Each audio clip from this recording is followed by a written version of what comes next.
वर्ष 2023 में वर्तमान में शनि ग्रह का गोचर कुंभ राशि में है।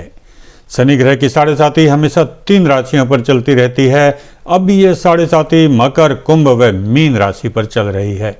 2 राशियों पर शनि का चौथा व 8वां ढैया चलता रहता है। इस तरह 12 में से कुल 5 राशि वालों को शनि के कष्ट किसी न किसी प्रकार सहन करने पड़ते हैं। इसके अलावा शनि ग्रह की महादशा व अंतर्दशा के समय भी जातक को बहुत कष्ट मिलते हैं। इन कष्टों को दूर करने का क्या है सबसे आसान उपाय, इस वीडियो में मैं आपको बताऊंगा। मैं हूं राजेंद्र धमीजा और आप देख रहे हैं मेरा चैनल एस्ट्रो सौभाग्य। ऐसा उल्लेख मिलता है कि प्राचीन काल में एक बार ऋषि मुनियों ने नैमिषारण्य वन में एक सभा की। व्यास जी के शिष्य सूत जी अपने शिष्यों के साथ उसमें सम्मिलित हुए। शौनक आदि मुनियों ने खड़े होकर उनको प्रणाम किया। ऋषियों ने सूत जी से निवेदन किया कि ऐसा कोई व्रत बताएं जिसके करने से मनुष्य को शनि द्वारा दिए जाने वाले कष्ट दूर हो जाएं।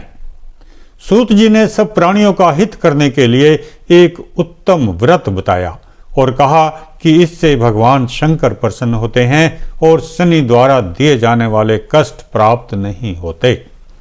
सूत जी ने कहा कि जब युधिष्ठिर आदि पांडव वनवास में अनेक कष्ट भोग रहे थे, उस समय भगवान कृष्ण वन में उनसे मिलने के लिए आए। पांडवों ने उनका बहुत आदर सत्कार किया। युधिष्ठिर ने कृष्ण जी से पूछा कि हे भगवान, हम शनि ग्रह द्वारा दिए गए कष्टों से बहुत पीड़ित हैं। कोई ऐसा उपाय बताएं जिससे हमारे कष्ट खत्म हो जाएं। श्री कृष्ण जी ने कहा कि हे राजन, जो मनुष्य भक्ति और श्रद्धा से युक्त होकर शनिवार के दिन भगवान शंकर का व्रत करते हैं तो उन्हें शनि की ग्रह दशा में कोई कष्ट नहीं आता, न ही निर्धनता सताती है। सब सुखों को भोगकर उन्हें शिवलोक की प्राप्ति होती है। जब युधिष्ठिर ने कथा विस्तार से बताने के लिए कहा तो कृष्ण जी बोले कि हे राजन, शनिवार के दिन लोहे से बनी शनि की प्रतिमा को पंचामृत से स्नान कराकर अनेक प्रकार के गंध, पुष्प, धूप, फल व नैवेद्य आदि से पूजन करें और शनि भगवान के 10 नामों का उच्चारण करें। तिल, जौ, उड़द, गुड़, लोहा, काले वस्त्र आदि का दान करें। उसके बाद भगवान शंकर का पूजन करें। उसके बाद आरती करके प्रार्थना करें, हे भोलेनाथ, मैं आपकी शरण में हूं, आप मेरे ऊपर कृपा करें, मेरी रक्षा करें, मेरी रक्षा करें। पहले शनिवार को उड़द का भात, दूसरे को केवल खीर, तीसरे को खजला, चौथे शनिवार को पूरियों का भोग लगाएं। इस व्रत की समाप्ति पर ब्राह्मण को भोजन कराएं। ऐसा करने से सभी अनिष्ट, कष्ट व शनि के ढैया व साढ़े साती के दोष दूर होते हैं और मनुष्य सुख साधन व पुत्र पौत्र आदि से संपन्न होकर इस लोक में सभी प्रकार के सुख भोग कर अंत में मेरे लोक को प्राप्त करता है। विधि केवल इतनी ही है। श्रावण मास में व्रत करने से शीघ्र फल मिलता है।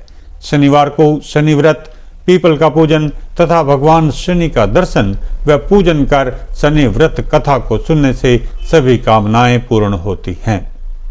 व्रत कथा में विवरण मिलता है कि पहले शत्रुओं द्वारा बहुत कष्ट मिलने पर धर्मगुप्त नामक राजकुमार ने यह व्रत किया और उसको किस प्रकार से अपार धन और अपने हारे हुए राज्य को प्राप्त करने का लाभ मिला तथा मनोकामना पूर्ण हुई।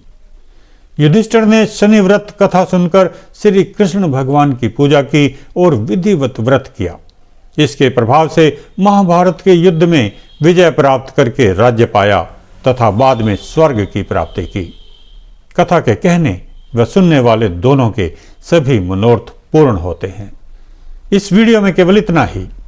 अगर आपकी भी साढ़े साती या ढैया चल रही है तो इस व्रत व कथा को जरूर करें और लाभ उठाएं। अगर आपने अभी तक मेरे चैनल को सब्सक्राइब नहीं किया है तो अभी कर लें। बहुत बहुत धन्यवाद।